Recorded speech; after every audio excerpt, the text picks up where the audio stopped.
How does a simple act of gardening, just trimming a single tree, end up leading to murder and pushing two nations right to the brink of an all-out war? It sounds completely impossible, right?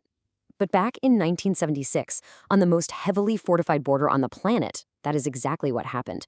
This is the truly bizarre and terrifying story of the Panmunjom axe murder. So picture this. It's August 18th, 1976, in the Korean demilitarized zone. What starts out as just a routine tree trimming job is about to completely explode into a scene of chaotic, brutal violence that would send shockwaves around the world. And here's the crazy part, the speed. The entire bloody confrontation, we're talking from the first angry shout to the final fatal blow, was over in less than half a minute. I mean, think about that. A lifetime of consequences decided in just a few heartbeats. So that's the big question, right? How did we get here?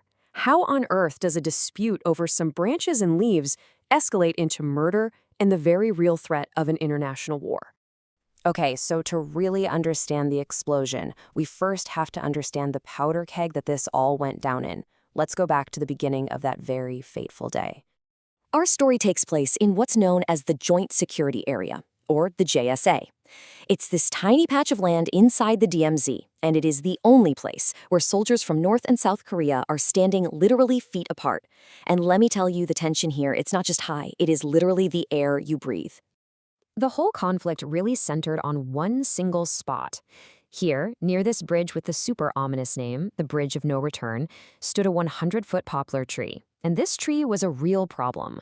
It was blocking the line of sight between a United Nations command checkpoint and an observation post, creating a really dangerous blind spot. Now, the guys leading the UN work party that morning were two American officers, Captain Arthur Boniface, who was the company commander, and First Lieutenant Mark Barrett. And it's so important to remember this. Before this blew up into some big international incident, it was a profound personal tragedy for these men and for their families. You won't believe how fast things went south that morning.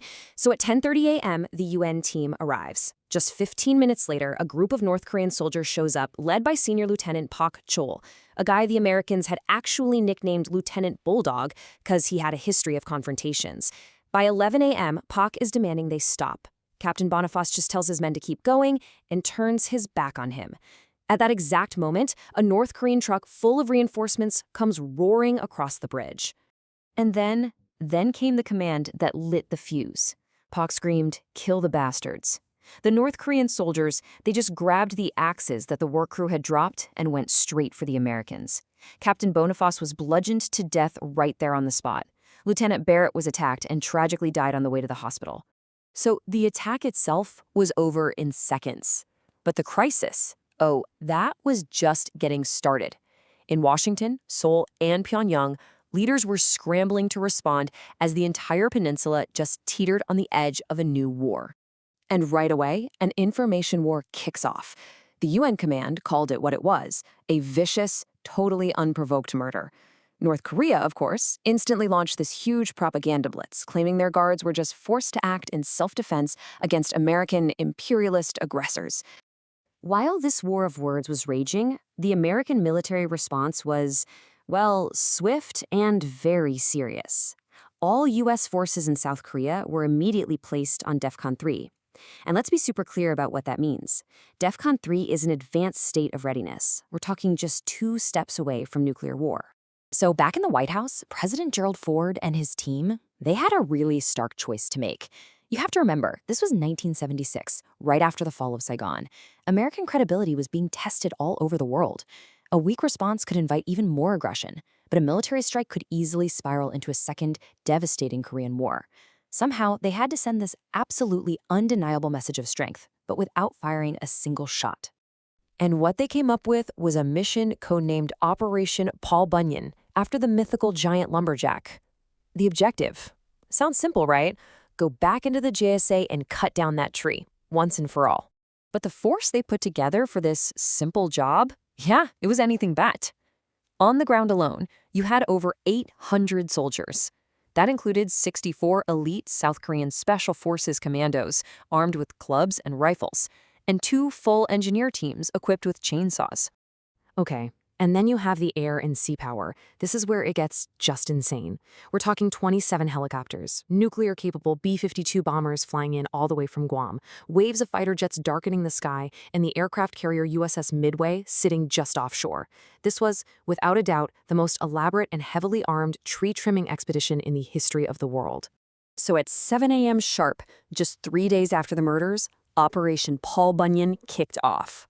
A convoy of 23 vehicles just rolled right into the JSA. The engineer teams jumped out, fired up their chainsaws, and went to work. And get this, in just 42 minutes, it was done. The tree was gone, with only a stump left behind. About 200 North Korean soldiers rushed to the area, they set up machine guns, and they just watched, totally stunned into silence. An intelligence analyst who was listening in on the radio chatter later said the show of force, and I'm quoting here, blew their fucking minds. The operation was a total success. Not a single shot was fired. But this incident, it left a permanent scar, and it fundamentally changed the rules of engagement on the world's most dangerous border. And then, something happened that had never happened before. The UN command got a message from North Korea's leader himself, Kim Il-sung, expressing regret. It was the first time since the Korean War armistice that Pyongyang had ever accepted responsibility for violence in the DMZ. The message couldn't have been clearer. They were backing down. So today, both sides remember this whole thing in their own completely different ways. A stone monument honors Captain Boniface and Lieutenant Barrett right where the tree used to stand. Meanwhile, over in North Korea's Peace Museum, the very axes used in the attack are displayed as trophies of a supposed victory over American aggressors. And this one event led to some major, lasting changes. The JSA was literally partitioned, which ended the whole era where soldiers from both sides could just freely cross the demarcation line. The nearby UN camp was renamed Camp Boniface.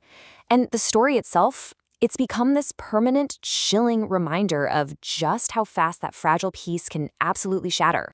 And as one last symbol of the whole thing, a ceremonial swagger stick was actually carved from the wood of that felled poplar tree. For years, it was passed down from one commanding general of U.S. Forces Korea to the next. You know, a constant physical reminder of the lives that were lost all over a single tree. So this whole incident leaves us with a question that is just as relevant today as it was back in 1976. In a place as tense as the Korean Peninsula, where one single misstep could lead to war, what's the line between a necessary show of strength and a reckless provocation?